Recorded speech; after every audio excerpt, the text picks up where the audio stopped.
નમસ્કાર, હિતેશ સારથીમાં તમારું સ્વાગત છે। યુપીએસસી અને જીપીએસસી પરીક્ષાની તૈયારી માટે ચાલો સફળતાના આ માર્ગે સાથે ચાલીએ। જીવનમાં જ્યારે પણ તમને સાચા માર્ગદર્શનની જરૂર હોય ત્યારે યાદ રાખજો કે હું અહીં તમારા સારથી તરીકે છું। એક એવા મશીન વિશે વિચારો જે પોતાની મેળે જ રિપેર થઈ જાય, નવી વસ્તુઓ શીખી શકે અને કોઈપણ પરિસ્થિતિમાં ઢળી જાય। ના ના, આ કોઈ સાયન્સ ફિક્શન ફિલ્મની વાત નથી, આ તો આપણું પોતાનું શરીર છે।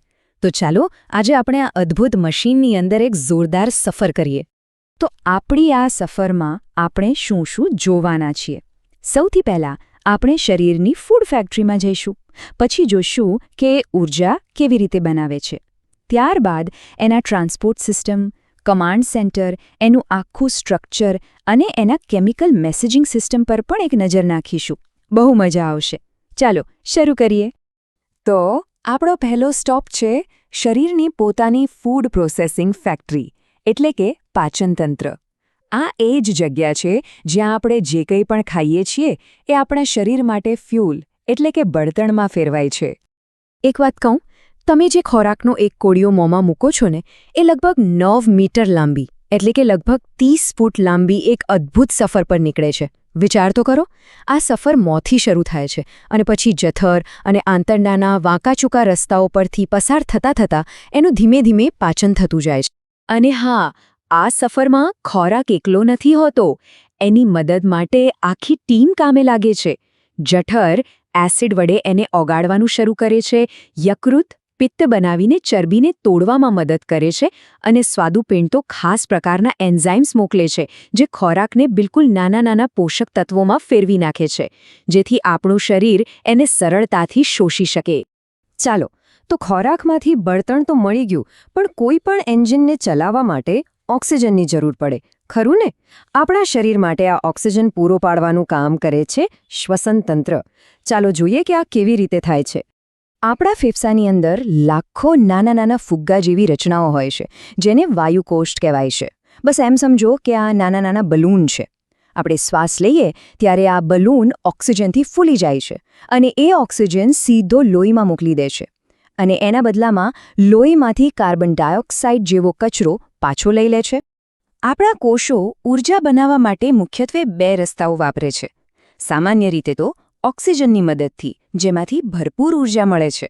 પણ માની લો કે ક્યારેક ઓક્સિજન ઓછો પડે તો એ એક શોર્ટકટ લે છે, જે એક પ્રકારની ઇમરજન્સી સિસ્ટમ જેવું છે, પણ એમાંથી ઊર્જા ખૂબ ઓછી મળે છે। આ ઇમરજન્સી સિસ્ટમની વાત પરથી એક સામાન્ય અનુભવ યાદ આવે છે। ક્યારે વિચાર્યું છે કે આપણે જ્યારે બહુ દોડીએ કે સખત કસરત કરીએ ત્યારે આપણા સ્નાયુઓ કેમ દુખવા લાગે છે? એની પાછળ પણ એક વિજ્ઞાન છુપાયેલું છે। તો એ દુખાવા પાછળનો મુખ્ય ગુનેગાર છે લેક્ટિક એસિડ। જ્યારે આપણા સ્નાયુઓને બહુ જલ્દી ઊર્જાની જરૂર પડે છે, પણ એમને એટલો ઓક્સિજન નથી મળતો, ત્યારે એ લોકો પહેલાં શોર્ટકટથી કામ ચલાવે છે અને એના કારણે આ લેક્ટિક એસિડ જમા થાય છે, જે આપણને દુખાવાનો અનુભવ કરાવે છે।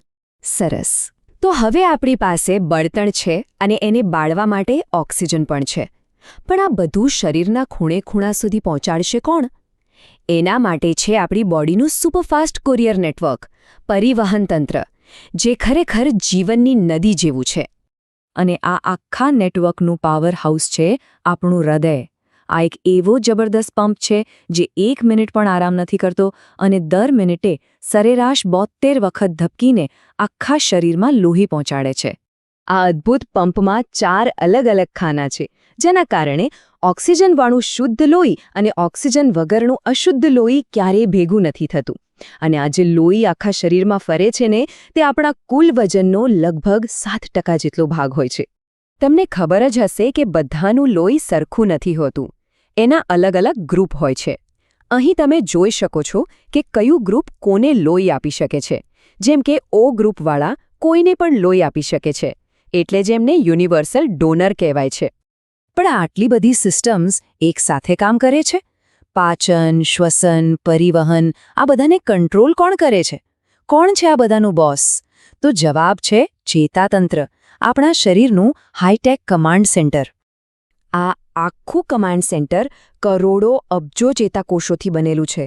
આ ચેતાકોષો એટલે કે ન્યુરોન્સ શરીરના સૌથી લાંબા કોષો છે. એ આપણા શરીરના ઇન્ટરનલ વાયરિંગ જેવું કામ કરે છે, જે વીજળીના ઝટકા જેવા સંદેશા મગજ સુધી પહોંચાડે છે અને ત્યાંથી પાછા લાવે છે. અને આ વાયરિંગ એટલું ફાસ્ટ છે કે ક્યારેક તો મગજ વિચારે એ પહેલાં જ શરીર એક્શન લઈ લે છે. જેમ કે કોઈ ગરમ વસ્તુને અડતા જ આપણો હાથ ઝટકાથી પાછો ખેંચાઈ જાય છે. ખબર છે કેમ? કારણ કે એનો ઓર્ડર સીધો કરોડરજ્જુમાંથી આવે છે. મગજને તો પછીથી ખબર પડે છે. સારું, આ બધી સિસ્ટમ્સ તો બરાબર છે, પણ એ બધા અંગોને પોતાની જગ્યાએ ટકાવી રાખવા અને એમને રક્ષણ આપવા માટે એક મજબૂત માળખાની જરૂર પડે. અને એ કામ કરે છે આપણું કંકાલ તંત્ર. એક મજેદાર વાત કહું, જ્યારે આપણો જન્મ થાય છે ત્યારે આપણા શરીરમાં લગભગ 300 હાડકાં હોય છે. પણ જેમ જેમ આપણે મોટા થઈએ છીએ એમાંથી ઘણા હાડકાં એકબીજા સાથે જોડાઈને મજબૂત બની જાય છે. એટલે એક પુખ્ત વ્યક્તિના શરીરમાં 206 હાડકાં હોય છે. આપણા શરીરમાં જાંઘનું હાડકું, જેને ફીમર કહે છે, એ સૌથી મોટું અને મજબૂત છે. અને સૌથી નાનું હાડકું કાનની અંદર આવેલું છે, જેનું નામ છે સ્ટેપ્સ. આ હાડકાં માત્ર આપણને આકાર અને સપોર્ટ જ નથી આપતા, પણ હૃદય અને ફેફસે જેવા નાજુક અંગોનું રક્ષણ પણ કરે છે. અને હા, લોહીના કોષો પણ બનાવે છે. અને હવે આપણી સસરના છેલ્લા તબક્કામાં ચાલો શરીરના વાયરલેસ કમ્યુનિકેશન નેટવર્કને સમજીએ. આ છે અંતરસ્ત્રાવી તંત્ર, જે કેમિકલ મેસેન્જર્સ દ્વારા આપણી વૃદ્ધિથી લઈને મૂળ સુધી બધું જ કંટ્રોલ કરે છે. આ સિસ્ટમ હોર્મોન્સ નામના કેમિકલ મેસેન્જરનો ઉપયોગ કરે છે. આ હોર્મોન્સ સીધા લોહીમાં ભળી જાય છે અને આખા શરીરમાં ફરીને અલગ અલગ અંગોને સૂચનાઓ આપે છે કે ભાઈ હવે તારે આ કામ કરવાનું છે. આ સિસ્ટમમાં પિટ્યુટરી જેવી માસ્ટર ગ્રંથિ પણ છે, જે બાકીની ગ્રંથિઓ પર નજર રાખે છે. તો વળી સ્વાદુપિંડ ઇન્સ્યુલિન બનાવીને બ્લડ શુગરને કંટ્રોલમાં રાખે છે. આ બધી ગ્રંથિઓ એકબીજા સાથે મળીને શરીરમાં એકદમ પરફેક્ટ બેલેન્સ જાળવી રાખે છે. તો આપણે પાચનતંત્રથી લઈને અંતઃસ્ત્રાવી તંત્ર સુધીની સફર કરી. આપણે દરેક સિસ્ટમને અલગ અલગ સમજી, પણ ખરી અજાયબી તો એ છે કે આ બધી જ જટિલ સિસ્ટમ્સ એકબીજા સાથે એટલા અદ્ભુત તાલમેલમાં કેવી રીતે કામ કરે છે.